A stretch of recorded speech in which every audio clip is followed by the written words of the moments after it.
क्या समझती हैं कि एक वाइस प्रिंसिपल की ड्यूटीज नॉर्मली जेनेरिक बात कर रही हूँ क्या होनी चाहिए? हम ओके। जितना मर्जी एफर्ट करें, हम्म। पेरेंट्स का एक बहुत बहुत अहम इसके अंदर रोल है। आप व्हाट डू यू थिंक कि वाइस प्रिंसिपल को स्ट्रिक्ट होना चाहिए? सबसे पहले तो मैं ये नोट करती हूँ कि जो टाइम किसी भी कैंडिडेट को दिया है, क्या वो ओके। उस टाइम पर ओके। पहुंच गया, क्योंकि वो आपकी एक एटीट्यूड, हम्म। सीरियसनेस हम्म। और आपकी जो एक सोच है ना, हम्म। उस चीज के लिए वो बताता है। तो क्या वाइस प्रिंसिपल की ट्रेनिंग होनी चाहिए? सबसे पहले तो ऑनेस्टी के साथ अपने रेज्यूमे पे वो चीजें शेयर करें जो वाकई उन्होंने की हुई है। ओके। अच्छा ये बताइए, आप वाइस प्रिंसिपल हैं, क्या आप क्लास की ऑब्जर्वेशन लेने जाती हैं? और बॉडी लैंग्वेज का सबसे जो पहला उसूल ये है कि जब क्लास में जाएं तो हम्म। कभी भी आई कांटेक्ट उस टीचर के साथ ना करें। ना करें। अस्सलाम वालेकुम, मैं हूँ समीना अमजद। उम्मीद करती हूँ कि आप लोग खैरियत से होंगे। जैसा कि आपको पता है कि आजकल का जो हमारी पॉडकास्ट चल रही है एजुकेशन के हवाले से, एजुकेशन सिस्टम्स के हवाले से, और आपके सामने बहुत सारी टीचर्स को भी लेके आई, बहुत सारे और एजुकेशनिस्ट को लेके आई, जनरल मैनेजर को भी लेके आई। लेकिन अभी जो बहुत सारी टीचर्स ने फरमाइश की थी और बड़ा ज़ोर दे के कहा था कि क्यों नहीं वाइस प्रिंसिपल प्रिंसिपल को सामने लेके आती, तो इसीलिए सबसे पहले तो मैं शुक्रिया अदा करूँगी कि मेरे साथ ज़ुनैरा फ़ारूकी हैं। Zunaira, thank you very much, आपने आज टाइम दिया और बहुत सारे लोगों की ख्वाहिश आज पूरी हो जाएगी कि हम आज vice principal Ravi campus city school उनसे बात करेंगे और बहुत सारी इन्फॉर्मेशन आपको मिलेगी। साथ रहिएगा और कमेंट्स में बताइएगा कि कौन से ऐसे स्कूल सिस्टम्स हैं जो ये बातें सुनने के बाद उस पे अमल करने वाले हैं। आज ढेरों ढेर बातें होंगी।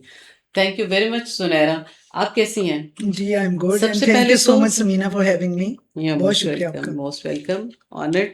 सबसे पहले तो आप ये बताइए कि अगर हम बात करते हैं वाइस प्रिंसिपलशिप की, तो क्या समझती हैं कि एक वाइस प्रिंसिपल की ड्यूटीज नॉर्मली जेनेरिक बात कर रही हूँ क्या होनी चाहिए आपकी नज़र में?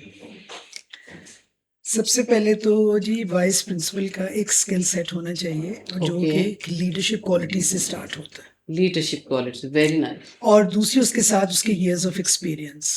ओके। बिकॉज अगर प्रोग्रेशन से इंसान एक पोजीशन पे, सीनियर पोजीशन पे आता है, तो वो एक बड़ा हेल्पफुल रहता है करियर में। जैसे कि जब मैंने स्टार्ट किया था तो मैंने एक प्राइमरी की टीचर से स्टार्ट किया था। अच्छा। उसके बाद फिर मैंने मिडिल स्कूल पढ़ाया, उसके बाद फिर मेरी एकेडमिक कोऑर्डिनेटर पे प्रमोशन हुई, फिर सीनियर मिस्ट्रेस पे, फिर हेड पे, फिर मैंने एक प्रिंसिपलशिप की, और फिर इवेंचुअली मैं रावी कैंपस, जो कि एक माशाल्लाह फ्लैगशिप कैंपस है हमारी, माशाल्लाह स्टूडेंट स्ट्रेंथ इसमें 2300 प्लस है, तो उसकी मैं वाइस प्रिंसिपल।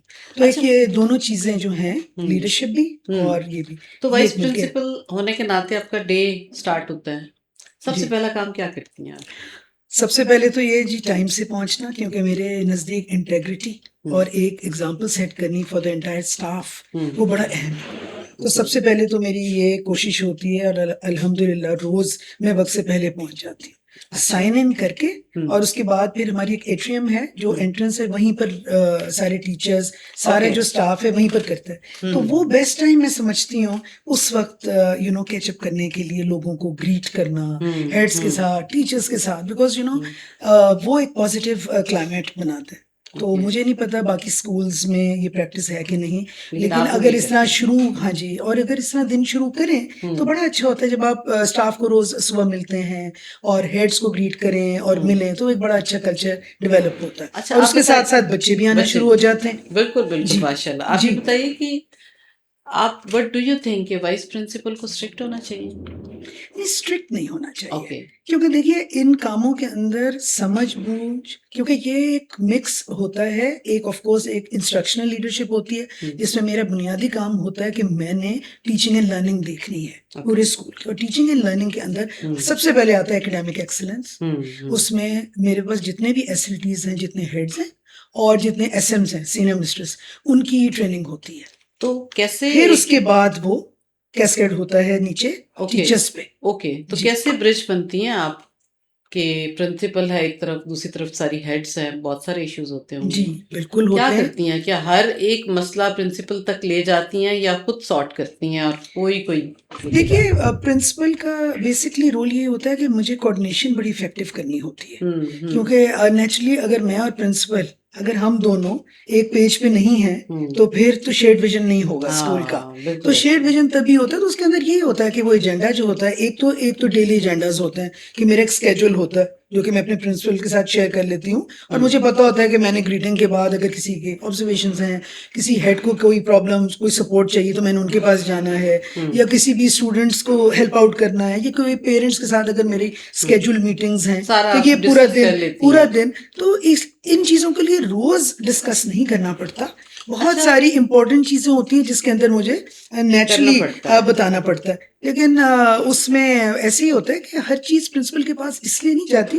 देखिए, मैंने वो इसलिए बात की थी कि वाइस प्रिंसिपल के लिए सबसे जरूरी है लीडरशिप क्वालिटीज, और क्वालिटी उसके अंदर एक बहुत बुनियादी जो एक जरूरी चीज है कम्युनिकेशन स्किल्स के साथ, वो होती है प्रॉब्लम सॉल्विंग।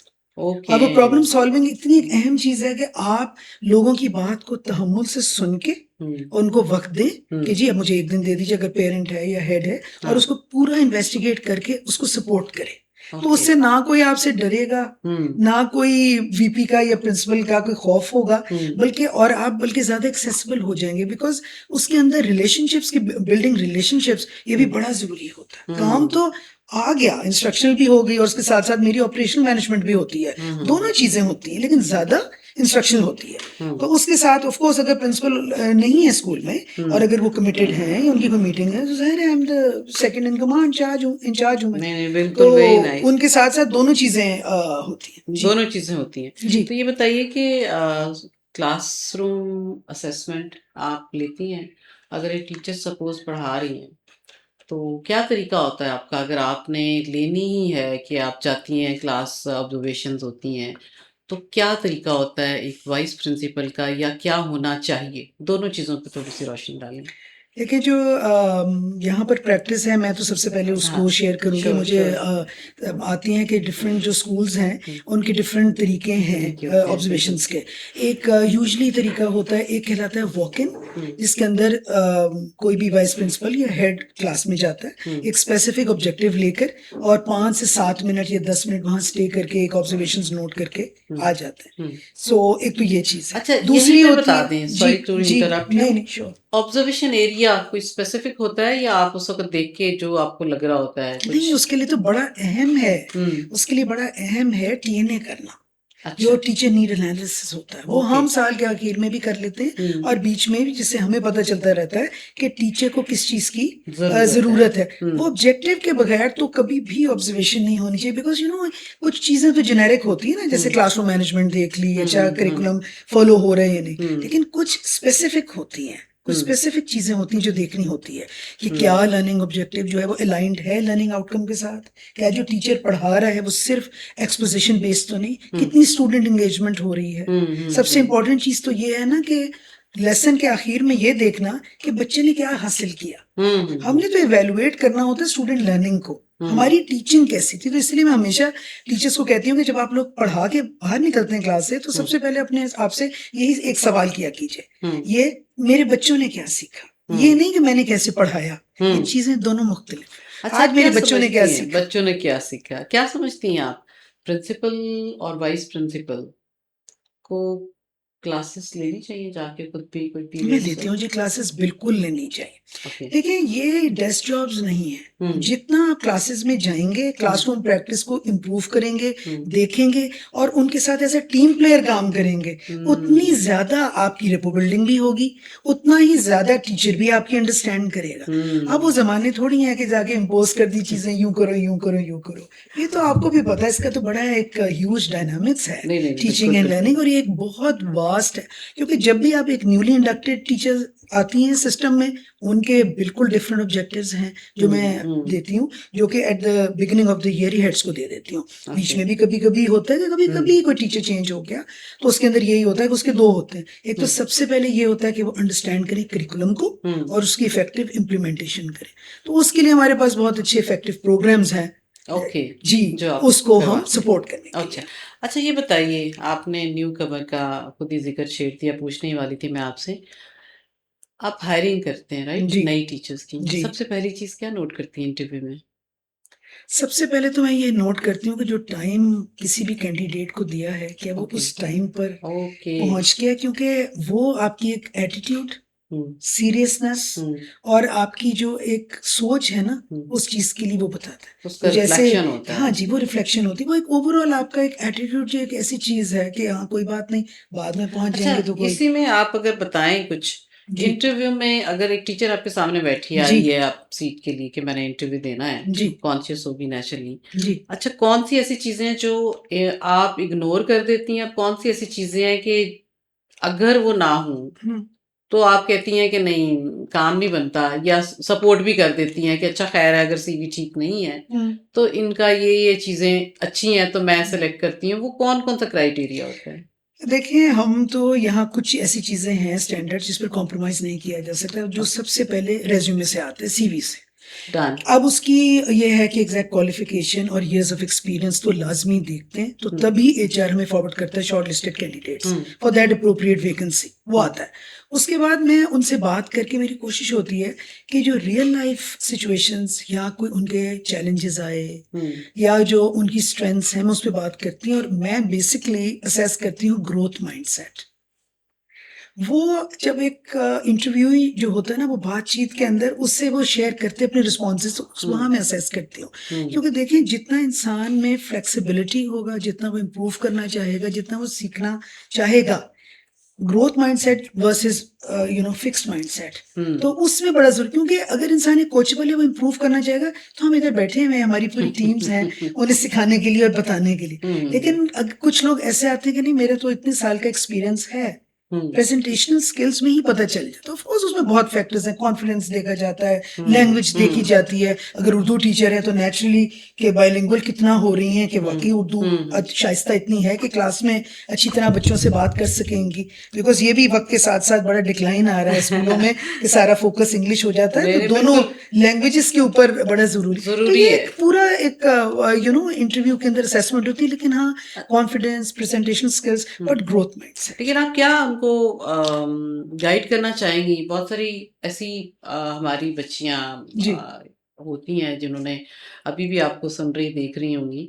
अगर सपोज उन्होंने इंटरव्यू के लिए जाना है, उनको क्या एडवाइस करेंगी, किन किन चीज़ों का उनको ख्याल रखना चाहिए? सबसे पहले तो ऑनेस्टी के साथ अपने रेज्यूमे पे वो चीज़ें शेयर करें जो वाकई उन्होंने की हुई हैं। ओके।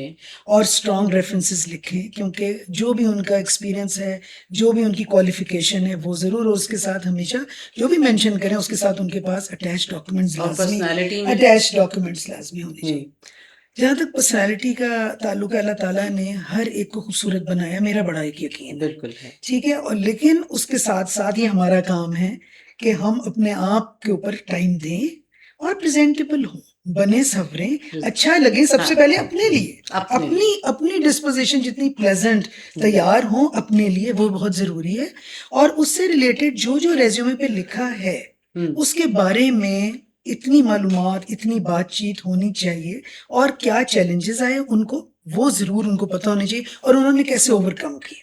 क्योंकि देखिए जो स्ट्रेंथ्स होती है ना, हर इंटरव्यू में जरूर पूछती हूँ मैं लोगों से कि अच्छा अपनी स्ट्रेंथ्स बताएं, बिकॉज जहाँ पे हम बात करते हैं एरियाज ऑफ डेवलपमेंट की, स्ट्रेंथ्स को मेंटेन करना और असल में सेल्फ अवेयरनेस बड़ा जरूरी है। हमें बस वो खुद नहीं पता होता कि हमारी स्ट्रेंथ क्या है, हम किस चीज में अच्छे हैं। कभी कभार आपने कभी ऐसा सवाल किया इंटरव्यू के दौरान किसी से कि अपनी वीकनेस या जी एरिया ऑफ इम्प्रूवमेंट बताएं? मैं जी किसी ने ऑनेस्टी के साथ जवाब दिया? हाँ, आपको लगा? बिल्कुल देते हैं लोग। मैं कुछ लोग टाइम मैनेजमेंट कहते हैं, कुछ लोग कहते हैं मैं बहुत ज्यादा रिलाय कर जाती हूँ, और कुछ लोग ये कहते हैं मैं बहुत ओवरवेल्म्ड हो जाती हूँ या हो जाता हूँ। उसमें ये होता है कि मैं डायरेक्टली तो नहीं, मैं बस ये कहती हूँ कि जी क्या आपने एरियाज ऑफ डेवलपमेंट आपके हैं, उससे मैं ग्रोथ माइंडसेट जी, क्योंकि जो शख्स खुद बहुत ज्यादा रिफ्लेक्टिव होगा, खुद रिफ्लेक्ट करेगा, वही डेवलप करेगा। हम ये समझे ना कि हमने तो सब कुछ सीख लिया, मैं सोचूं आज 2 डेकेड्स हो गए मुझे, नहीं मुझे तो अभी बड़ा सीखना है, लोगों से सीखना है। प्रिंसिपल्स की भी ट्रेनिंग होनी चाहिए, वाइस प्रिंसिपल की बिल्कुल होनी चाहिए, और हमारा तो सिस्टम इतना स्ट्रांग है ट्रेनिंग के अंदर। अभी मेरी एक ट्रेनिंग आ रही है नेक्स्ट वीक भी, स्कूल इम्प्रूवमेंट और ये क्वालिटी एश्योरेंस पे अभी आ रही है, तो हमारी तो एक बड़ी रेगुलर ट्रेनिंग होती है, हेड ऑफिस करता है।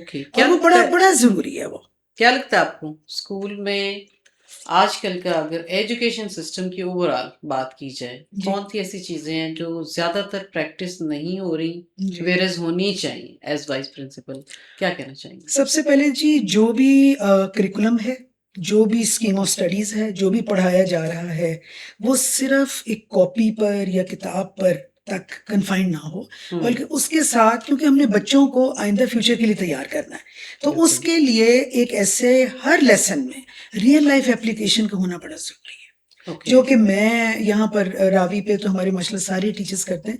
असल स्किल सेट ये है कि हम अपने बच्चों को जब तैयार इस तरह करें कि जो भी वो सीख रहे हैं, जो भी वो पढ़ रहे हैं, तो आगे आइंदा या अभी डेली लाइफ में भी जो भी अगर कोई ऐसी सिचुएशन आए, तो क्या वो अपनी तालीम को उसमें प्रैक्टिकली अप्लाई कर सकते हैं, क्या उससे वो बेहतर हो सकते हैं, क्योंकि वहां से बच्चे को confidence, resilience, application into a new situation, okay. तो वो एक बड़ा अहम काम है, अहम क्योंकि काम। हमने लाइफ लॉन्ग लर्निंग स्किल्स पे उनको इस तरह के मौके दिए जाएं जिसके अंदर उनको प्रॉब्लम सॉल्विंग की सिखाई जाए, कोई प्रोजेक्ट्स दिए जाएं इस तरह, उनको को ऐसे एंगेज किया जाए जिनके अंदर वैसे मिलके करें काम, ग्रुप में, पेयर में, क्योंकि आपको पता है सब बच्चा जो भी लर्निंग लाता है, हर बच्चे के पास कुछ ना कुछ नया होता है, और जब वो शेयर करते हैं और आइडियाज एक्सचेंज होते हैं, तो एक टीम डेवलप होती है। बिल्कुल। और हम टीम वर्क की पावर को तो डिनाई नहीं कर सकते, तो डिनाई नहीं कर सकते, तो हम पेयर वर्क, ग्रुप वर्क, इस तरह के टास्क करें, रियल लाइफ सिचुएशंस दें, उनको प्रोजेक्ट वर्क, रिसर्च के मौके दें, सिर्फ ये नहीं कि बस पढ़ा और उसका एक टेस्ट कर लो और बच्चे के नंबर आ गए। क्या समझती हैं कि क्या डिफरेंस होता है एक अच्छे टीचर में, good teacher and a best teacher? कौन सी चीजें हैं जो फर्क डालती हैं? क्या लगता है आपको? मेरा ख्याल है जो बुनियादी फर्क ये होगा कि जो बेस्ट टीचर होगा, वो उसकी हर सोच, उसकी हर अप्रोच, उसका हर स्किल जाके बस स्टूडेंट के फायदे में, बेटरमेंट पे जाएगा। वो हर वक्त ये सोचेगी कि क्या मैं असेसमेंट जो बना रही हूँ, इससे क्या इतनी रिलायबल है, कैसी है, मैं जो पढ़ा रही हूँ वो स्टूडेंट बेस्ड होगा, और टीचर ओरिएंटेड चीज प्लान करेगी भी नहीं। देखिए हर लेसन में या हर काम में ऑफ कोर्स टीचर का पार्ट होता है, लेकिन अगर वो जो आउटस्टैंडिंग या बहुत अच्छा टीचर होगा ना, तो वो उसको ये पता होगा कि उसने स्विच करना होता है बिटवीन द रोल्स। कभी वो मैनेजर है क्लास में, कभी वो एक्सपोजिशन दे रही है, कभी उसने सिर्फ एलिसिट करना है, उसने किस तरह फैसिलिटेटर बनना है, तो ये डिफरेंट रोल्स हैं। तो आउटस्टैंडिंग टीचर बस वही है जो कि बच्चे के बारे में और उसके साथ साथ अपने पेरेंट्स को भी ऑन बोर्ड रखे, और साथ साथ उनकी प्रोग्रेस बताता जाए, क्योंकि आपको पता है कि ये रोल है। होम स्कूल पार्टनरशिप बड़ी इंपॉर्टेंट है। हम जितना मर्जी एफर्ट करें, पेरेंट्स का एक बहुत बहुत अहम इसके अंदर रोल है। अच्छा सुनहरा, आप मुझे ये बताइए कि पेरेंट्स नॉर्मली कौन सी ऐसी कॉमन गलती है जो वो कर जाते हैं? अननोइंगली भी हो सकती है, और जेनेरिक बात है ये, कोई सिर्फ आपके सिस्टम की बात मैं नहीं कर रही।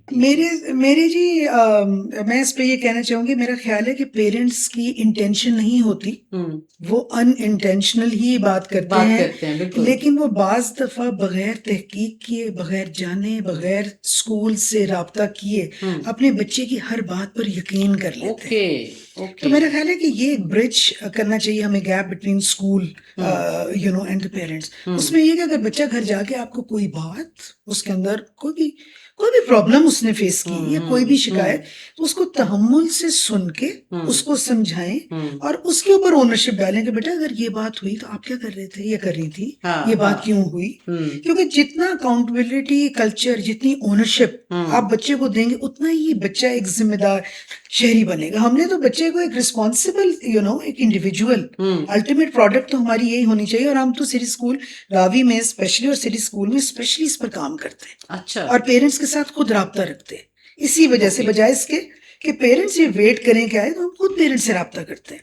तो ये मेरे ख्याल है उन स्कूल्स में अगर ये चीज है, तो पेरेंट्स को चाहिए कि स्कूल से राब्ता जरूर करें, पेरेंट्स बच्चे की बात बिल्कुल सुने, उसको अहमियत बिल्कुल दें, और छोटी छोटी बातों को समझे कि बहुत जरूरी है। बाज़ छोटी छोटी बातें बच्चे करते हैं, वो आगे जाके अगर उनको इग्नोर करें वो बहुत बड़ी बन जाती है। तो उनको शुरू में पकड़ लिया जाए, उनकी मॉनिटरिंग और सपोर्ट सिस्टम बने, बच्चे से इतने करीब हो, उनके सपोर्ट सिस्टम बने। Support system. अच्छा सुनहरा, ये बताइए कि एक केस आता है जिसमें पेरेंट्स आते हैं, तो कंप्लेन लेके आते हैं, कैसे डील करती हैं आप उनके साथ? क्या फौरन टीचर को बुला के ऑफिस में आप उनको फौरन कहती हैं कि एक्सप्लेन करें ऐसा क्यों हुआ, या कि आप बाद में टीचर को समझाती हैं और खुद पेरेंट के साथ पहले बात करती हैं? तो क्या आपका क्या तरीकेकार है, मैं वो जानना चाहती हूँ। मेरी जी ओपन डोर पॉलिसी है तो इसलिए पेरेंट्स को मेरे बहुत एक्सेस है, तो हम्म, वो आराम से मेरे पास आ जाते हैं ओके। कोई भी कंसर्न लेने के लिए। उनको कोई एक बहुत लंबे चौड़े मसलों में नहीं पड़ना नहीं पड़ता। पढ़ना वो पड़ता। डायरेक्टली मेरे जो रिसेप्शन पे होती हैं उनको कॉल कर लेते हैं, हम्म मुझे ईमेल पे भी हम्म। अपॉइंटमेंट ले लेते हैं और वैसे भी आ जाते हैं। तो टीचर तो अगर उसके इन्वॉल्व बाद हो, जी, दूसरा तो पार्ट। अगर दूसरी बात ये है कि जी मैं एक लॉग मेंटेन करती हूँ, वीपी लॉग, ओके। और उसके अंदर जो भी पेरेंट आता है, जो भी कंसर्न लेके मैं आता है, हम्म। वो मैं सुन के उसमें डॉक्यूमेंट कर लेती हूँ, अच्छा। लिख लेती हूँ, ताकि उसका मैं फॉलो अप करूँ। हम्म और उसके साथ ही उनकी जो भी वो कोई कमेंट करना चाह रहे हैं उनसे पूछ लेती हूँ, और उनसे कहती हूँ कि मुझे इतना टाइम दे दें, डिपेंडिंग ऑन द प्रॉब्लम। अगर कोई भी कॉपी चेकिंग से रिलेटेड इशू आ सकता है, कोई फी रिलेटेड हो सकता है, या किसी बच्चे की बहुत कोई लॉन्ग लीव आ रही है, उसको कोई मिस्ड वर्क की प्रॉब्लम हो रही है, जितनी जो भी सपोर्ट पेरेंट मांग रहा है, या कोई टीचर के साथ कोई इशू आ गया, जो मैंने अभी बताया बच्चे ने घर जाके कोई ऐसी चीज बता दी, लेकिन मैं कभी टीचर को नहीं बुलाती, ओके। क्योंकि जो एक सपोर्ट होनी चाहिए ना, वो पेरेंट को भी होनी चाहिए, हम्म और उस्ताद भी हमारे लिए सबसे कीमती है। उनके बहुत साथ कीमती साथ है। आई बहुत कैन कीमती आई है, कैन एक अंडरस्टैंड। वैल्यूड सेट है हम्म टीचर्स। तो इसलिए मैं वो कॉन्फ्रंटेशन वाला जो एक माहौल है ना, वो मैं नहीं क्रिएट करती हूँ, उनको कहती हूँ मैं फॉलो अप करूँगी ना, ओके। मेक श्योर, इसलिए वो लॉग मेंटेन भी करती हूँ ताकि कोई चीज़ भूले। नहीं, बड़ी उसके खूबसूरत बाद फिर बात मैं की टीचर को आपने। नहीं बुलाती। अच्छा। सेकंड स्टेप होता है, मैं उनके हेड को पहले बुलाती हूँ। अच्छा। ठीक है, हेड को मैं बुलाती हूँ और हेड से मैं बात करती हूँ, भाई आपके टीचर का ये मेरे पास प्रॉब्लम आई है, आप मुझे बताएं कि आप अवेयर हैं, कोई ऐसी बात हुई है, हो सकता है आपके पास पेरेंट ने कोई भी कांटेक्ट किया हो या पहले कोई, तो थोड़ा सा मैं बैकग्राउंड हिस्ट्री जानने। अच्छा जुनैरा, मैं आपको यहीं रोकना चाहूंगी और मैं पूछना चाहूंगी कि एक केस आता है तो जिसके अंदर हेड इन्वॉल्व होती है, राइट? तो क्या हेड बायस नहीं हो सकती? तो ऐसे में आप क्या करती हैं? जी, मैं इसी वजह से हेड की भी सुनती हूँ और उसके हम्म बाद टीचर को बुलाती हूँ। ओके, देखिए टीचर को असल बुलाती हैं। फिर मैं आप बाद भी में पूरी टीचर को तहकीक बुलाती हूँ, करती हैं। फिर मैं तहकीक करती हूँ, फिर मैं हम्म देखती हूँ, हम्म फिर मैं देखती हूँ कि पेरेंट की बात कितनी सही है, टीचर क्या कह रहा है, हेड हेड क्या क्या कह कह रहे रहा हैं? है, ओके। क्योंकि ये एक वन साइडेड तो सुन नहीं ना सकते। नहीं सुन और अगर सकते। मैं हेड को लूप में नहीं रखूंगी तो कभी भी टीम वर्क नहीं आएगा। अच्छा, आप मुझे जुनैरा ये बताइए कि बच्चों की वेलबींग के लिए आप लोग क्या काम करते हैं? यहाँ पे जी हमने रावी पर एक सबसे पहले तो मेंटल हेल्थ काउंसलर हायर किया हुआ है, वो अच्छा, हमारे गुड। पास परमानेंटली स्टेशनड है इधर। ओके। ठीक है, ओके। हमने पेरेंट्स को भी ये बताया हुआ है, अच्छा। स्टूडेंट्स को भी पता है। तो हम्म। इस वजह से जो भी पेरेंट्स कांटेक्ट करना चाहते हैं उसकी हम्म। हमने एक ओरिएंटेशन कर लेते हैं एट द अच्छा। Beginning of the session, parents को बुलाते हैं, ऑन बोर्ड ले लेते हैं। तो ओके। ये बड़ा उन्होंने अप्रिशिएट किया, हम्म बिकॉज आपको पता है इस दौर में जिसके अंदर इतना ज्यादा एआई, इतनी ज्यादा टेक्नोलॉजी, हम्म पेरेंट्स के पास अब कम टाइम होता है, हम्म जितना कि पहले दिया जाता था। आउटडोर एक्टिविटीज कम हो गई हैं, बच्चा ज्यादा ग्लूड है, सोशल मीडिया, इंटरनेट, लैपटॉप्स हैं, अब आपको भी पता है सो एक्सेस मैनी। ज्यादा हो गई, इतनी ज्यादा। तो उसके साथ साथ जो इसके नेगेटिव इम्पैक्ट है इस चीज के, जब तक आप एक अच्छा यूज के लिए कर रहे हैं तो इसके बहुत अच्छे इम्पैक्ट है, लेकिन अगर दूसरा कर रहे हैं तो इसका रिजल्ट भी है कि बच्चा जो है वो डिप्रेशन का भी शिकार हो जाता शिकार है। हो सकता है। बच्चा बड़ा अपसेट भी हो सकता है उसको यहाँ पर बड़ा कोई पीयर प्रेशर आ रहा है जो कि वो पेरेंट्स को नहीं हो सकता है, उसकी कोई उसको बुली कर रहा है, ये सारे स्कूल्स में ये इश्यूज और प्रॉब्लम्स आती हैं। हाँ। उसको रिड्यूस करने के लिए, उसको समझने के लिए, तो उसके अंदर एक तो ये काउंसलर होते हैं उनके साथ, और दूसरा हमारी एक चाइल्ड प्रोटेक्शन पॉलिसी है सिटी स्कूल में। अच्छा अच्छा। जी, उनके मैं डीएसएल हूँ जी। उसके अंदर मैं ये सेफ गार्डिंग लीड हूँ, ओके। और उसके अंदर मैंने अपने साथ डेप्यूटी डीएसएल्स भी रखे हैं। अच्छा अच्छा अच्छा अच्छा।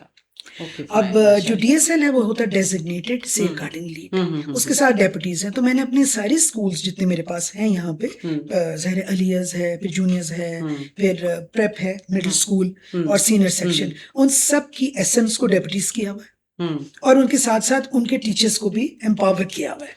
तो हमने एक कमेटी बना ली।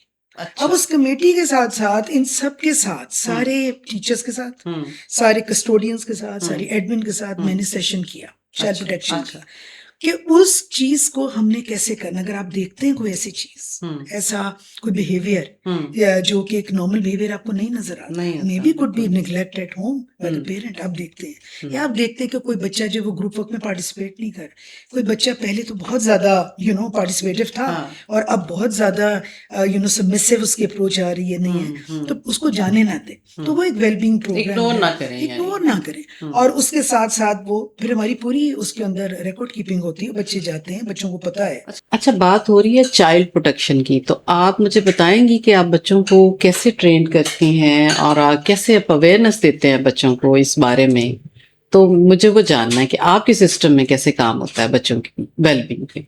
अब बच्चों के जी सेशंस हुए हैं हमारे साथ, और हमने बच्चों को ये बताया है कि जब भी आपको Awareness कोई होनी प्रॉब्लम, जी अवेयरनेस बड़ी जरूरी है, क्योंकि देखिए कोई भी कमेटी काम ही नहीं कर सकती, जो असल चीज है वो हमारे बच्चे हैं, हमने तो उनके लिए काम करना है। तो वो बच्चे, the students are on board, और उनको पता है, वो डीएसएस के पास भी जाते हैं, और हमने कॉर्नर्स भी ऐसे सेटअप किए हुए हैं जहाँ पर वो जाके अपनी जो भी, अगर वो नहीं बताना चाहते हैं ओपनली, तो वो उसके अंदर जाके, वो एक एरिया ऐसा है कि वो सबमिट करा के आ सकते हैं। बॉक्सेस पड़े हुए हैं, बॉक्सेस रखे हुए हैं, वी हैव प्लेस्ड देम, तो और उसके at the end of the day भी हम देख लें। एक सेकेंड, अच्छा ये बताइए, आप वाइस प्रिंसिपल हैं, क्या आप क्लास की ऑब्जर्वेशन लेने जाती हैं? जी बिल्कुल लेने जाती हूँ। कैसे? दो तरह की ऑब्जर्वेशंस हैं। अच्छा। एक तो होता है जब मैं राउंड लेती हूँ, तो मैं अपने ऑब्जेक्टिव्स बना के जाती हूँ, और वो कहलाती है diagnostic learning walk. Diagnostic learning walk walk, okay. अच्छा, वो होती है 5 से 7 मिनट, और मैं एक एजेंडा बना लेती हूँ। फॉर एग्जांपल, मैंने एक एजेंडा बनाया कि मैंने आज जाके स्टूडेंट एंगेजमेंट देखनी है क्लासेस में, मेरे स्टूडेंट्स कितने एंगेज्ड हैं। क्योंकि देखिए, खाली टीचिंग नहीं देखनी कि टीचर कितना अच्छा पढ़ा रहा है, बल्कि ये देखना है कि उसकी क्लासरूम जो प्रैक्टिस है वो कैसी जा रही है, बच्चों की लर्निंग पे क्या इम्पैक्ट आ रहा है, जो भी टीचर स्ट्रेटजीज यूज कर रहा है, जो स्किल्स यूज कर रहा है, या जो रिसोर्सेज यूज हो रहे हैं। तो फॉर एग्जाम्पल, मैंने देखा कि मैंने स्टूडेंट एंगेजमेंट देखनी है, अच्छा। तो एक एजेंडा के साथ डायग्नोस्टिक लर्निंग वॉक का फॉर्मेट है मेरे पास, तो वो मैं अपनी ले जाती हूँ लॉग। ओके। अब मैं जाऊंगी कोई 4-5 क्लासेस में, 5 से 7 मिनट, 10 मिनट एक क्लास में, और मैं बैठ के उसमें जो जो पॉइंट्स होते हैं, जो मुझे सिर्फ ऑब्जर्व करती हूँ, कोई वे फॉरवर्ड नहीं बनाती। अच्छा। ना मैं इंटरप्ट करती हूँ क्लास में, ना किसी को कहती हूँ ऐसे नहीं, इसकी जगह ये करें। यहीं तो पे मैं आपसे पूछना चाहूंगी कि आप क्या कहना चाहेंगी, बहुत सारी वाइस प्रिंसिपल इस वक्त आपको सुन रही हैं, उनको क्या कहना चाहेंगी, एडवाइस या एक सजेशन, कि जब वो क्लास को जाके ऑब्जर्वेशन के लिए जाती हैं, कौन सी चीज़ों का ख्याल रखना चाहिए उन्हें? सबसे पहले तो ये कि एजेंडा लेकर जाएं, कि हम जो क्लास में लेकर जा रहे हैं ऑब्जर्व करने के लिए, और ये जरूर देख लें कि जिस टीचर के पास जा रहे हैं, क्या वो हमारा कोई एक्सपीरियंस टीचर है, उसका डिफरेंट ऑब्जेक्टिव होगा जो कि हम ऑब्जर्व करने जा रहे हैं। अगर कोई न्यूली इंडक्टेड है तो उसको और तरह देखेंगे। एक तो ये चीज है, और दूसरा ये कि फॉर्म जरूर लेकर जाएं जिसपे क्राइटेरिया हो, ताकि अपने पॉइंट्स में याद नहीं रहते वो वहां पे नोट डाउन जरूर करें। दूसरी चीज ये है कि सिर्फ ये ना देखें कि टीचर के पास लेसन प्लानर है और उसका सब्जेक्ट नॉलेज बहुत स्ट्रांग है, उसकी डिलीवरी देखें कि उसकी कंटेंट डिलीवरी कैसी है। और कंटेंट डिलीवरी के अंदर ही आता है कि वो, जो मैंने अभी पहले बात की थी रियल लाइफ एग्जांपल्स की, क्या उसकी कंटेंट डिलीवरी में ऐसी अपॉर्चुनिटीज हैं जिसमें बच्चे उसको कैसे रिस्पांस दे रहे हैं, कितना इंटरेक्टिव है क्लासरूम। तो स्टूडेंट इंटरेक्शन जरूर देखें। टीचर खाली बोर्ड के पास ही खड़े हो कितनी पढ़ा रहा है, कितनी प्रॉक्सिमिटी, क्लोज प्रॉक्सिमिटी होनी चाहिए, थोड़ा सा मूव भी कर रही है। मूव अच्छा, करें, मैंने बहुत मॉनिटर दफा करें। सुना है कि प्रिंसिपल या वाइस प्रिंसिपल कभी कभार in the classroom in front of children, जो स्टूडेंट बैठे होते हैं, वो टीचर को सख्ती से या अपनी बॉडी लैंग्वेज से ये बता जाती हैं कि आई एम नॉट हैप्पी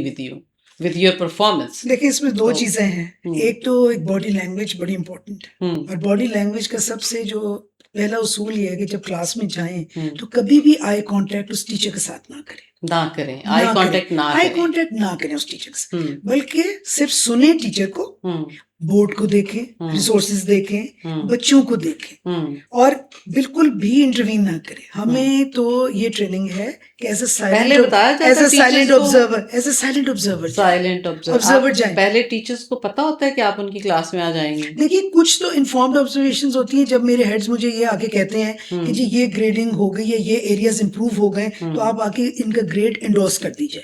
तो जब मैं एंडोर्स करने जाती हूँ तो वो इन्फॉर्म्ड होती है, उनको बताया हुआ जाता है, क्योंकि इसमें टीचर को बेस्ट लेसन डिलीवर करना है, वो कॉन्फिडेंट होनी चाहिए। देखिए, हम कोई चीज सिखाने जा रहे हैं, पहले ये जनरली एक हॉट ऑन इफेक्ट होता है कि जी वाइस प्रिंसिपल ने क्लास में आना, लेकिन मैं फ्रीक्वेंटली जाती हूँ तो मेरे अनइन्फॉर्म्ड ज्यादा होते हैं। अच्छा, जी, ज़्यादा होते हैं क्योंकि मेरे ये डेली रूटीन में ऑब्जर्वेशंस ओके। कि मैंने क्लासेस को विज़िट करना होता है, मैं जाती हूँ, मैं उनकी नोटबुक्स देखती हूँ। हुँ, एक तो ये डायग्नोस्टिक लर्निंग वॉक जो मैंने बताई। हुँ, इसके अलावा जो मैंने बताया कि जो एंडोर्स करना होता है और इसके हुँ। साथ जो हमारे न्यू टीचर्स होते हैं, उनके लिए हम ऐसे करते हैं कि उनके 2-2 टारगेट्स करके इंडिविजुअल प्रोफेशनल डेवलपमेंट प्लान बनाते हैं। अच्छा, उस टीचर के साथ मिलके कि भई अब ओके। हमें 2 एरियाज़ दे रहे हैं, हुँ, तो आपको इतनी सपोर्ट दी जाएगी, हुँ, इसके लिए आप ऐसे करें। हुँ, उसमें हुँ, हम पेयर ऑब्जर्वेशंस करवा देते हैं, हुँ, बडी प्रोग्राम बड़ा स्ट्रॉन्ग है। हुँ, हुँ, उसको हुँ, एक टीचर को एक सीनियर टीचर के साथ, एक्सपीरियंस टीचर के साथ उसको पेयर कर देते हैं, हुँ, हुँ, ताकि हुँ, हेल्प हो। हुँ, वो हुँ, उसकी क्रिटिकल फ्रेंड बन जाती है, हुँ, वो उनकी क्लास में जाते हैं।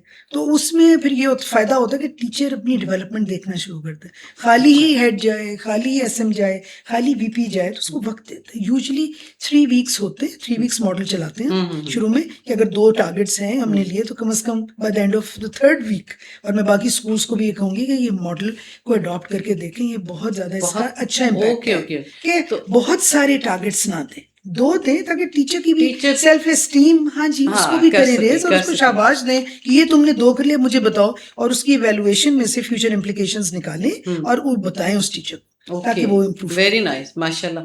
ये बताइए आपके जो कॉपी चेकिंग की बात हम कर रहे थे, अच्छा स्कूल में टीचर्स तो इंडिविजुअली अपनी कॉपी चेकिंग कर लेती हैं। हुँ, आप लोग क्या करते हैं? आपका क्या रोल होता है कि सारी हर तरफ से आपको पता चल गया है कॉपी चेकिंग हो रही है। क्या हुँ। आप भी उसको दोबारा इवैल्यूएट करती हैं उस क्राइटेरिया को या गो थ्रू करती हैं? उसमें उसमें आपका क्या रोल होता है? सबसे पहले जी साल के शुरू में भी और वैसे भी मेरा एक प्रोफेशनल डेवलपमेंट प्रोग्राम है सारे हेड्स के साथ। तो ओके। उसमें नोटबुक स्क्रूटनी, उसके अंदर एलओ, लेसन ऑब्जर्वेशन फॉर्म इस पे हुँ, बहुत डिटेल्ड मैंने हुँ, सेशंस किए हुए हैं और हुँ, मैं करवाती हूँ अगर कोई न्यू इंडक्शन भी है। हुँ, हुँ, तो हुँ। उसके साथ जाके जो इनकी हर हेड को रोज़ 1 सेट लाज़मी नोटबुक चेकिंग और 1 टीचर की ऑब्जर्वेशन, अच्छा, same for the SM as well. अच्छा, तो अच्छा। मैं जाके उनको रैंडमली हुँ, नोटबुक ज़रूर देखती हूँ। क्योंकि जो अच्छा। नोटबुक है और मैं ये सबको यहाँ पे कहना चाहूँगी सारे स्कूल्स में, हुँ, टीचर्स को भी कि हुँ, ये एक एम्बेसडर होता है स्कूल का। हुँ, सबसे पहले टीचर नहीं जाती टीचिंग स्टाइल, कोई ना प्रिंसिपल जाता है घर, ना वाइस प्रिंसिपल, ना टीचर, ना हेड। हुँ। हमारी नोटबुक जाती है और वो हाँ, बच्चे का काम रिफ्लेक्शन। होता है, वो रिफ्लेक्शन है, बच्चे का काम है, बच्चे ने क्या हुँ, किया। हुँ, तो वालिदैन से भी यही गुज़ारिश है कि ज़रूर बच्चे की कॉपी उठा के बच्चे से काम के बारे में सवाल कीजिए, हुँ, कैसे किया था, ये क्या किया? जितना बच्चे को एतमाद देंगे वो हुँ। अपने काम के बारे में और उसको फिर सराहिए, उसको एप्रिशिएट कीजिए और बताइए और जहाँ पे करेक्शंस हैं वो करवाइए। बिल्कुल। तो ये एक मिल के क्या उस क्या बच्चे क्या को मैसेज देना चाहेंगी पेरेंट्स को? इस दौर में तो 2 बड़े अहम मैं समझती हूँ चीज़ें हैं। सबसे पहले तो ये है कि पेरेंट्स ये जाने कि सारी ज़िम्मेदारी हुँ, स्कूल की नहीं होती। ठीक, सारी ज़िम्मेदारी स्कूल की नहीं होती। स्कूल की बहुत अहम ज़िम्मेदारी है, लेकिन उसके साथ-साथ पेरेंट्स अपना रोल ज़रूर अदा करें।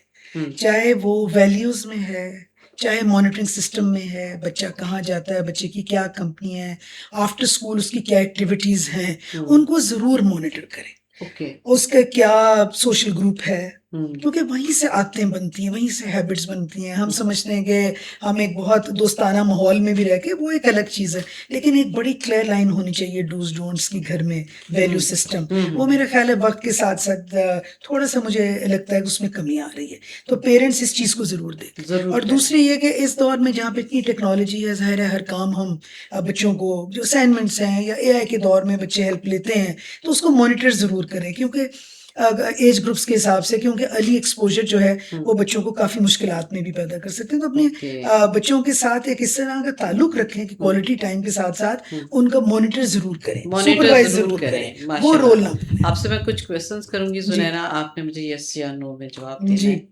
आप मुझे बताइए कि क्या सिर्फ़ गुड ग्रेड्स ही बच्चे की फ्यूचर सक्सेस की ज़मानत देता है?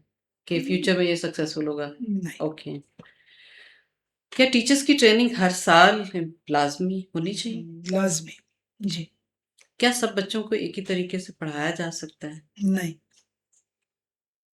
क्या मोबाइल फ़ोन बच्चों को सुस्त बना रहा है, सेल्फ सेंटर्ड बना रहा है? यकीनन।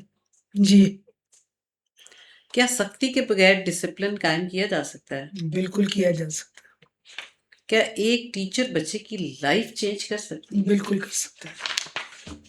ओके। क्या आजकल के पेरेंट्स ज़्यादा डिमांडिंग हैं? जी हैं, क्या एक वाइस प्रिंसिपल को स्ट्रिक्ट होना चाहिए? बिल्कुल भी नहीं। क्या वाइस प्रिंसिपल की ट्रेनिंग होनी चाहिए? बिल्कुल होनी चाहिए लाज़मी। Thank you very much Sunaira. आपसे बातें करके मैंने भी आज बहुत कुछ सीखा बहुत शुक्रिया। और thank you for your time और I know you were very busy and I am honoured to have you नहीं, and thank to you Samina, share आपने ये स्क्रीन विद मी। अपॉर्च्युनिटी दी। बहुत शुक्रिया और आप बहुत अच्छा काम कर रही हैं। अल्लाह पाक आपको बहुत सक्सेस दे इसके अंदर। थैंक यू सो और मच। हमारी जितने भी लोग इन चीज़ों को सुने, उनको फ़ायदा पहुँचे, क्योंकि at the end of the day जो भी हम करें, वो हम अपने मुल्क के लिए, अपने बच्चों के लिए कर रहे हैं। बहुत शुक्रिया। अल्हम्दुलिल्लाह आप ये देखिए कि आज एक वाइस प्रिंसिपल कितनी खूबसूरत बातें उन्होंने बताई। आपको बताया कि किस तरीके से वो इन्वॉल्व होती हैं टीचर्स के साथ, हेड के साथ, बच्चों के साथ, पेरेंट्स के साथ, प्रॉब्लम सॉल्विंग, क्या कुछ नहीं वो करती। ये वो सारी खूबियाँ हैं और जो चाह रहे थे कि वाइस प्रिंसिपल आके खुद बताएँ, आज आपके सामने मैंने वाइस प्रिंसिपल को बिठा दिया है और इनका बहुत सारा एक्सपीरियंस है और जो बातें इन्होंने की हैं, आप बहुत ध्यान से वो सुनिएगा टीचर्स, स्पेशली मैं आपको चाहूँगी कि ध्यान से सुनें और ज़रूर प्रैक्टिस करें इन चीज़ों को और इनसे सीखें क्योंकि आज मैंने भी बहुत सीखा इनसे। अपना बहुत सा ख़्याल रखिएगा इंशाअल्लाह ताला। नेक्स्ट वीडियो में जल्दी मुलाकात होगी। अल्लाह हाफ़िज़।